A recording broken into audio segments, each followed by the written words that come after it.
En un chalet ubicado en los Alpes franceses, Sandra, una escritora, se encuentra charlando con un estudiante que ha venido a hacerle una entrevista. De pronto, son interrumpidas por la alta música que ha puesto Samuel, el esposo de Sandra. Es entonces que la escritora decide reprogramar la entrevista, ya que su esposo parecía estar trabajando en el ático y no quería interrumpirlo. La estudiante sale de la casa y casi al tiempo sale también el hijo de Sandra, un pequeño invidente que se acompañaba en su caminata por su perro guía, Snoop. Pero al volver a la casa se encuentra con una escena aterradora. Su padre parecía haber caído del ático y al pequeño no le toma más de un par de segundos entrar en pánico y llamar a su madre, quien al solo salir por la puerta se dio cuenta que lo que había ocurrido era fatal. Sandra llama a la policía mientras intenta reconfortar a su pequeño con un abrazo, para después recibir al grupo de investigadores quienes se encargarían de tomar notas sobre el fatídico accidente, centrándose por supuesto en Sandra, la única persona que estuvo en la casa cuando todo ocurrió. Al darse cuenta que estaba siendo centro de la investigación, para sentirse más segura, Sandra contacta a un viejo amigo suyo, quien era abogado, y acepta asesorarla en el caso. La mujer comienza por explicarle lo que había sucedido esa misma mañana. Su esposo Samuel realmente no estaba tan concentrado en su trabajo como ella le había comentado a la estudiante. Simplemente subió la música a todo volumen para molestar a Sandra. Sabía que la entrevista estaba siendo grabada y que de esa manera la arruinaría. Entonces nos damos cuenta que su relación no estaba en la mejor época.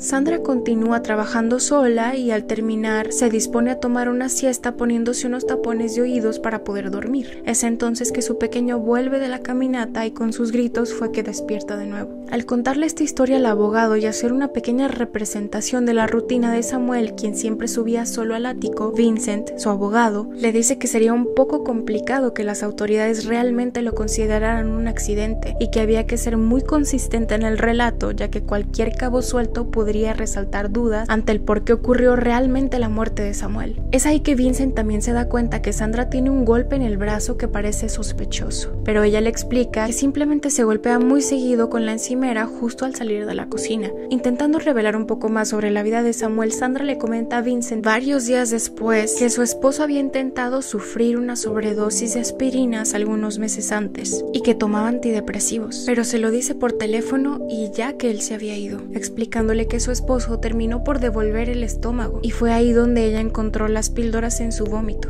Vincent parecía querer creerle a Sandra más allá de por el hecho de ser su abogado, por el hecho de ser su amigo, pero termina diciéndole que ni siquiera él cree que podría ser un accidente, así que tendrían que trabajar duro para comprobarlo. Días más tarde, Daniel, el hijo de Sandra y Samuel, también es llamado a testificar, hablando sobre lo último que escuchó antes de salir a su caminata, diciendo que sus padres hablaban tranquilos en el piso de arriba y no percibió ningún problema, contrario a lo que los investigadores pensaban, ya que tenían la teoría que todo este tiempo Sandra y Samuel estaban discutiendo, pero en realidad la persona que entrevistaba a Daniel hacía preguntas muy puntuales. Le cuestionan sobre su seguridad, de dónde estaba en la casa, ya que no podría ver dónde se encontraba, a lo que Daniel explica que su padre puso cinta adhesiva de distintas texturas en lugares determinados de la casa para que ubicara cada habitación. Llega el día de la reconstrucción de los hechos, para lo cual ponen la música al volumen en que Samuel la tocaba, el cual podemos notar que a Sandra incluso le da escalofríos. Al momento de representar la conversación, sitúan a Daniel en el lugar de la casa que dijo haber estado en ese momento, pero Daniel no puede escuchar nada, lo cual no coincide con su testimonio de haber escuchado una conversación pacífica antes de irse. Es entonces que va a otra habitación y al tocar la cinta admite que se había equivocado y que realmente estaba en otro lugar de la casa en ese momento, lo cual no hace nada más que poner en duda la veracidad de su testimonio. Y eso, aunado al resultado de la autopsia en la cual reveló que el golpe de Samuel en la cabeza fue antes de su caída, generan una acusación mucho más sólida en contra de Sandra, la única persona en ese momento dentro de la casa y, como en muchos casos, la principal sospechosa por el hecho de ser su pareja. Todo comienza a apuntar hacia Sandra, todo pareciera estar en su contra, e incluso en un momento se pide la prisión preventiva para ella por el temor de que huyera del país. Pero el equipo de abogados de Sandra intenta evadir esta petición, justificando con el motivo de que Sandra es la única cuidadora de su hijo Daniel, y dada su condición era extremadamente necesario que su madre estuviera a su lado, además de evitar el daño emocional que le podría causar al pequeño el perder a su padre y a su madre en un lapso de tiempo tan corto. por lo cual mandan a una trabajadora social para que revise la dinámica entre Daniel y Sandra, buscando que jamás ejerza ningún tipo de coerción hacia Daniel para su testimonio en el juicio, y de ahora en adelante Sandra solo podrá hablar con su hijo en presencia de la trabajadora social. En esta parte de la historia vamos y venimos en distintos días del juicio en contra de Sandra, donde los informes periciales en salpicaduras arrojan que el golpe sí fue realizado con un objeto contundente antes de caer del cobertizo.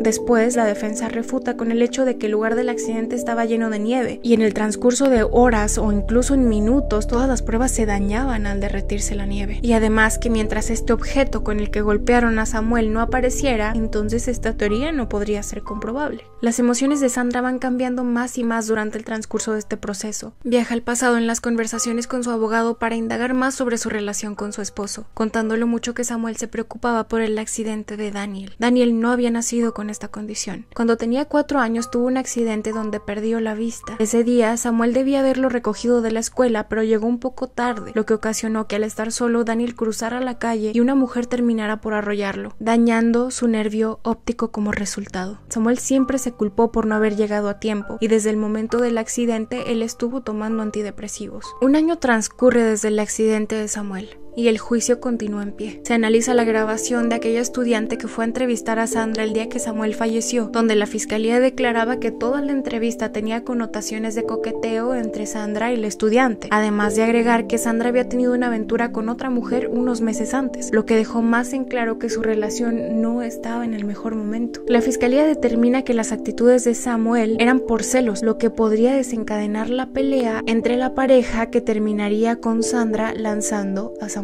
al vacío. El terapeuta de Samuel entra a la ecuación, apuntando todas las flechas hacia Sandra, diciendo que la mayor carga de depresión de Samuel era porque Sandra era quien lo culpaba por el accidente de su hijo, que en sus terapias jamás demostró actitudes que apuntaran hacia querer quitarse la vida, lo cual molesta mucho a Sandra por el hecho de pensar que su psiquiatra podría creer que conocía mejor a su esposo que ella. Pero más adelante se revela en una audiencia una grabación donde podemos ver cuál era la verdadera relación del matrimonio. Un día antes del accidente, la pareja tuvo una fuerte discusión que Samuel grabó sin que Sandra se diera cuenta. Él se sentía atrapado en su matrimonio, sentía que no tenía tiempo para sí mismo o para escribir, y expresa incluso que su esposa había plagiado la premisa de un libro que él había comenzado. Sandra defendía que era una inspiración para su última novela, creyendo que algo que había comenzado a ser escrito debía ser terminado, siendo la premisa de este libro sobre un hombre que vivía con el peso del accidente de su hermano y un día despierta en dos realidades distintas, una en la que su vida giraba en torno a ese accidente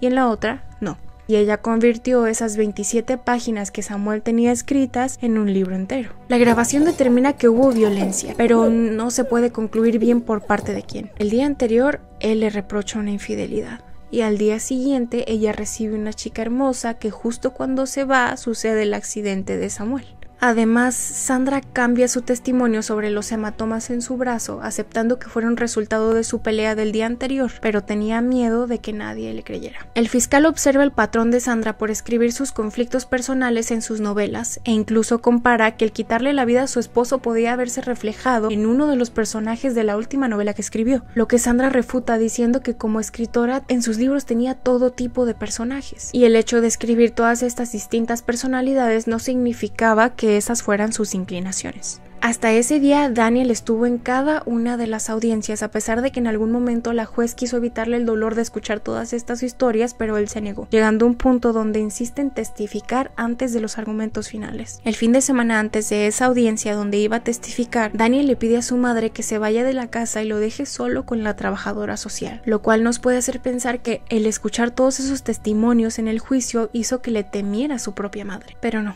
Daniel tenía una inquietud. No podía sacarse de la cabeza el testimonio acerca de la sobredosis de su papá con aspirinas, y recordó que ese mismo día su mascota, Snoop, tuvo un episodio extraño parecido también al de una sobredosis, pensando que tal vez Snoop podría haber comido algo de los restos llenos de aspirinas después del episodio de su padre, por lo cual Daniel deliberadamente le proporciona al canino este medicamento, con la única necesidad de probar que lo que había relatado Sandra ese día era verdad. Y así fue. El efecto que esas píldoras tuvieron en Snoop fue el mismo que el día que sucedió lo que Sandra relató. El testimonio de Daniel le da un completo giro al juicio, donde él incluso menciona que en algún momento su padre le comentó que si algún día su perro Snoop partía de este mundo, Daniel debía prepararse para vivir una vida después de que él se fuera, y que debería estar listo para la falta de un ser querido, haciéndole entender que probablemente ese mensaje era para que Daniel se preparara para la ausencia de su propio padre. Es entonces que Daniel recita: si imagino a mi madre, no puedo entender que haga eso, pero si imagino a mi padre, sí lo entiendo. Tras el testimonio de Daniel, Sandra finalmente es absuelta, teniendo de nuevo la oportunidad de abrazar a su pequeño, quien con ese testimonio le había regalado la libertad. En la última escena, vemos cómo Sandra por fin deja la tensión salir de su cuerpo, contemplando una fotografía suya con Samuel, para finalmente quedarse dormida junto a Snoop.